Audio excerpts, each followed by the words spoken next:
देखिए जेट हवाई जहाज का जमीनी सतह पर स्थित एक बिंदु से किसी क्षण उन्नयन कोण 60 डिग्री, हवाई जहाज उड़ रहा है, ठीक है। तो ये है ए और किसी क्षण इसका उन्नयन कोण जो है वो कितने डिग्री है? 60 डिग्री है जमीनी सतह के बिंदु P से। अभी सब लिख देंगे इसके बाद।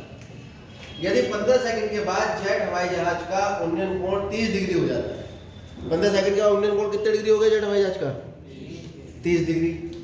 तो हवाई जहाज एक समान ऊंचाई पर उड़ रहा हो तो हवाई जहाज की चाल करता है। देखो इसने ये क्यों कहा कि एक समान ऊंचाई पर उड़ रहा है? क्या जरूरत थी ये बात कहने की इसको? मतलब जमीन के साथ छत चल रहा है। हाँ, या तो यहाँ पे ये कहता है कि हवाई जहाज क्षैतिज उड़ रहा है। जब ये नहीं पता कि क्षैतिज उड़ रहा है तो जेट तो ऊपर भी जाता है।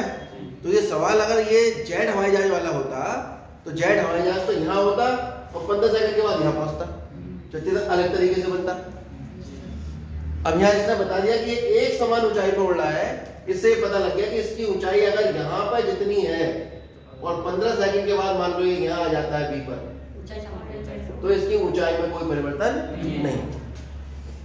इसी सवाल को बदल सकता है वो एग्जाम में और कह सकता है कि एक जेट हवाई जहाज 15 सेकंड के बाद उन्नयन कोण 60 है, 30 डिग्री है और 15 सेकंड का उसका उन्नयन कोण 60 डिग्री हो जाता है।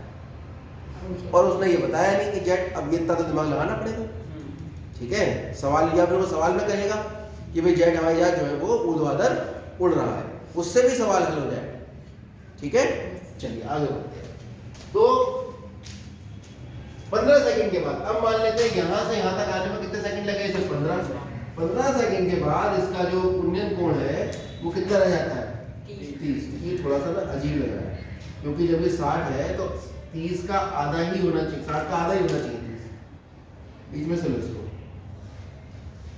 थोड़ा आगे बढ़ा देते हैं। आप तो चांदे से बनाओगे ना, जैसे आपको टेक्निक बताई थी 360 बनाने की।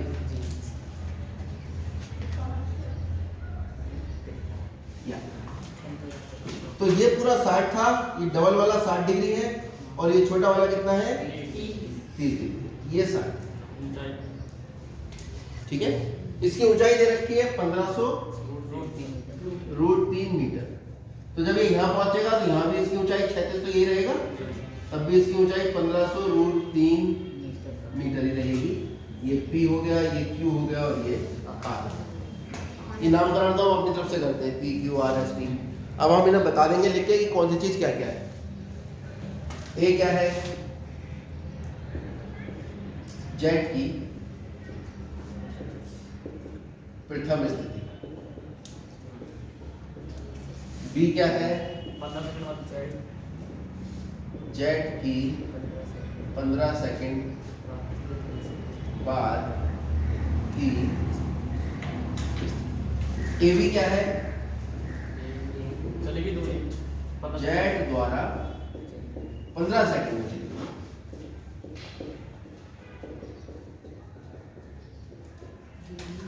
कार वाले केस में क्या था? यहां से कार यहां पहुंच रही थी या यहां से यहां पहुंच रही थी तो 15 सेकंड में चली गई दूरी पीकी हो जाती है। अगर एक कार होती, मान लो सवाल ये होता कि एक कार पी पर है, ठीक है, और वो एक मीनार की तरफ बढ़ रही है और कार से मीनार का उन्नयन कोण 60 डिग्री है, लेकिन कार 6 सेकंड के बाद कार के मीनार का उन्नयन कोण 30 डिग्री हो जाता है। यहाँ से 30 होता है, ठीक है, यहाँ 30 होता तो यहाँ 60 हो जाता है, 45 हो जाता है। बात समझ आ रही है? चित्र एक ही कंसेप्ट पे चलते हैं, थोड़ा सा भाषा बदलेगी, चित्र आपका बदल जाएगा। आपको भाषा को पकड़ना है। चित्र सही बन गया, जनरली इसमें अगर 6 नंबर का सवाल है तो 3 नंबर चित्र और चित्र के बारे में जो आप लिखते हो उससे सेट हो जाता है, क्योंकि जिस बच्चे ने चित्र सही बना लिया इसका मतलब सवाल समझ लिया ना उसने, अब वो हल कर रहा है, उससे हल करने में कैलकुलेशन में गलती हुई तो इस बात के 2 या 1 ही नंबर कटता है या 2 नंबर कटता है या आधे कटेंगे। 4 का है तो 3 कटेंगे, 6 का है तो 3 कटेंगे, 4 का है तो 2 कटेंगे। लेकिन चित्र बनने के बाद ये समझ लीजिए 50% नंबर आपके यहाँ पर सेट है। चलिए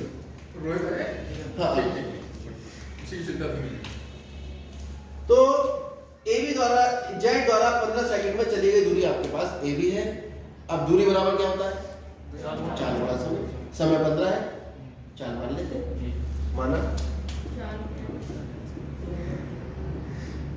जेड की चाल x मीटर प्रति सेकंड है।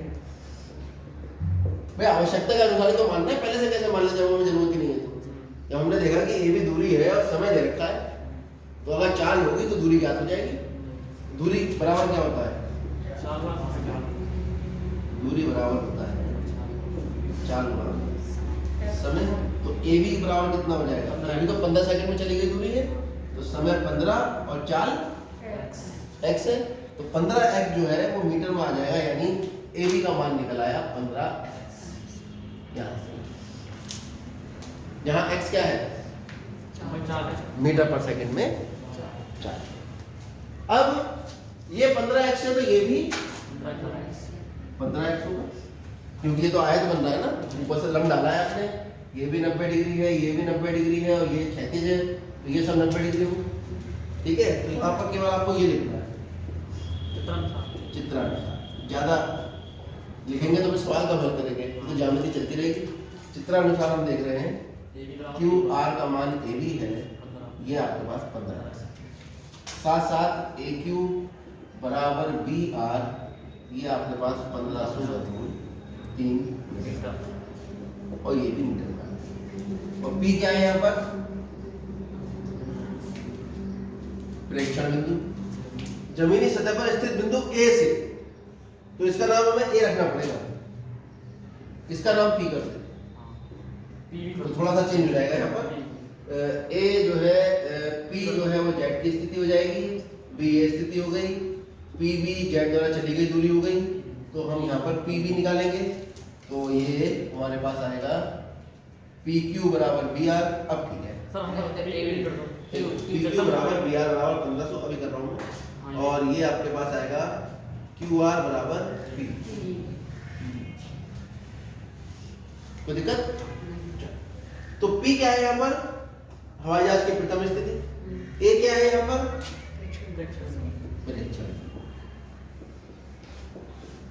सारी चीजें बताने के बाद ही आप सवाल हल करना शुरू करेंगे, क्योंकि जब आपने चित्र बनाया और सारी चीजें नहीं बताई तो सवाल का कोई मतलब ही नहीं रह जाता हल करने का, यानी आपने सवाल समझा ही नहीं, आपका रटा हुआ है।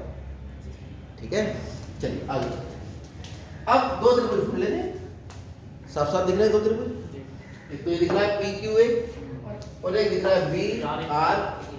आपने देखा होगा अभी तक जितने भी सवाल आपने हल किए, चित्र बना होगा लेकिन त्रिभुज दो ही मिले होंगे आपको, या एक मिला होगा। दो त्रिभुजों से कितने समीकरण बनी? दो। अब उन दो समीकरणों को आपको दो चर रैखिक समीकरण जो आपने पढ़ी है, दो चरों में रैखिक समीकरण, उन विधि को लगा के हल कर देना है। बस त्रिकोणमिति में ऊंचाई और दूरी के सवाल में कुछ है ही नहीं। पहले चित्र बनेगा, चित्र बन के आप दो त्रिभुज ढूंढेंगे, उन दो त्रिभुजों में साइन कॉस टेन परिस्थितियों का अनुसार लगाएंगे। यहाँ केवल क्या लगाएंगे भाई? 90 के सामने ये दूरी दे रखी है और ये हमें निकालनी है, तो लंब और आधार की जरूरत है। लंब और आधार किस में आता है? तो 10 लगाए। पिछले सवालों में हमने देखा लंब और कर्ण की जरूरत पड़ रही थी, वो किस में आता है? साइन और कॉसेक में आता है। कॉसेक भी लगा सकते हैं और साइन भी लगा सकते हैं। साइन ज्यादा कंफर्टेबल रहता है बच्चों के लिए, इसलिए साइन लगा। सवाल कॉसेक से भी हल हो जाएगा, आप चाहे तो घर पर करके देखें। जो हमने साइन निकाल के उसको 1 बटा करा था, फिर कॉसेक थीटा/2 आया था, आप डायरेक्ट कॉसेक थीटा/2 निकालिए, वहां से भी सवाल हल हो जाएगा। तो आप देखेंगे कि मुश्किल कुछ नहीं है इसमें। ठीक है, चलो आगे बढ़ते हैं। अब हम सीधे त्रिभुज पकड़ लेते हैं। त्रिभुज पी क्यू ए, त्रिभुज पी क्यू ए में क्या है? P Q A tan 60 degree किसके बराबर होगा? पी क्यू बटे आधार ए क्यू। ठीक है, तो पी क्यू कितना है? 1500/3 बटे ए क्यू, और tan 60 कितना होता है? वर्गमूल 3। फिर से गुणा करेंगे, ए क्यू वर्गमूल 3 बराबर 1500/3। ए क्यू कितना है? 1500 मीटर हमारे पास ए क्यू निकला है। ठीक है, अब कौन सा दूसरा त्रिभुज है इसमें समकोण त्रिभुज बन रहा है? आप ही बताओ मुझे। ए आर बी, त्रिभुज ए आर बी, बी नहीं बी, ए आर बी तो ले लिया ना, पी क्यू ए ले लिया हमने।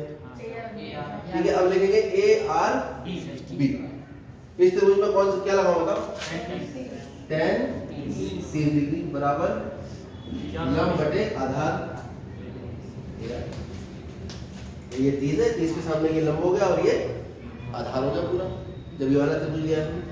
आप चाहो तो मैं यहाँ बना के दिखा देता हूँ। ये है आपका उल्टा बना दिया, ए आर बी, ये 1500 वर्गमूल 3 है और ए आर का पता नहीं, और ये कोण है 30। ऐसे ये त्रिभुज लिया, बना लिया करो, ऐसे कोई दिक्कत नहीं है इसमें। ये छोटा सा बना लो इसको, इससे क्या गलती की गुंजाइश खत्म हो जाती है। 1 3 या 4 सेकंड ज्यादा लगते हैं, बस इससे ज्यादा नहीं लगते। एक क्यूब हमने निकाल लिया, ये क्यूब कितना है? 1500। इस तरह से दिखाते हैं ये, ठीक है। और ये जो है यहाँ तक है,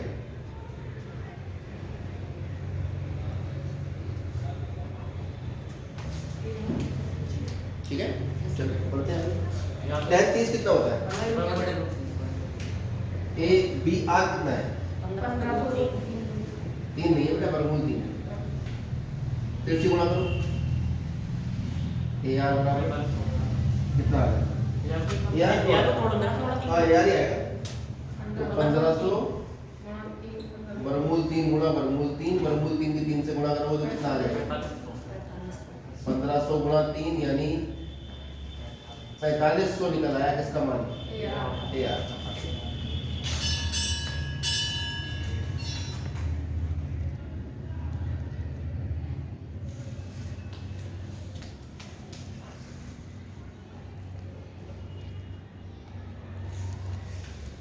अब ये बताइए ए आर कितना है आपके पास? 1500। ए आर को लिख सकते हो ए क्यू प्लस क्यू आर बराबर 1500। ए क्यू कितना था? 4500 था बेटा, हाँ, प्लस क्यू आर कितना था? तो 15x किसके बराबर हो गया?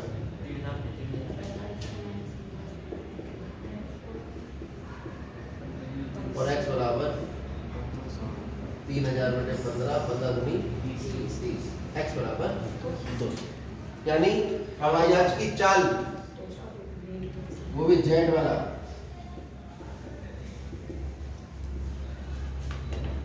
जेट है हवाई जहाज,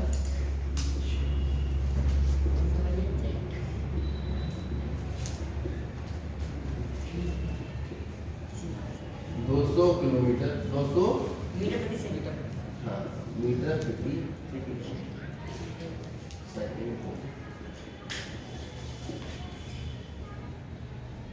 चलिए, और जो हमारा सवाल एनसीईआरटी वाला है उसमें हम इसी विधि से मान निकाल देते हैं x का, और लेकिन उसमें हमें निकालना है समय। तो हम सूत्र लगाते हैं, भाई ये निकल आएगी दूरी, तो सूत्र लगाएंगे। सूत्र क्या होगा? समय बराबर दूरी बटे चाल। तो जो दूरी आएगी उसको x से भाग कर दो। आप नहीं निकले हमें कल फिर बताना, ठीक है।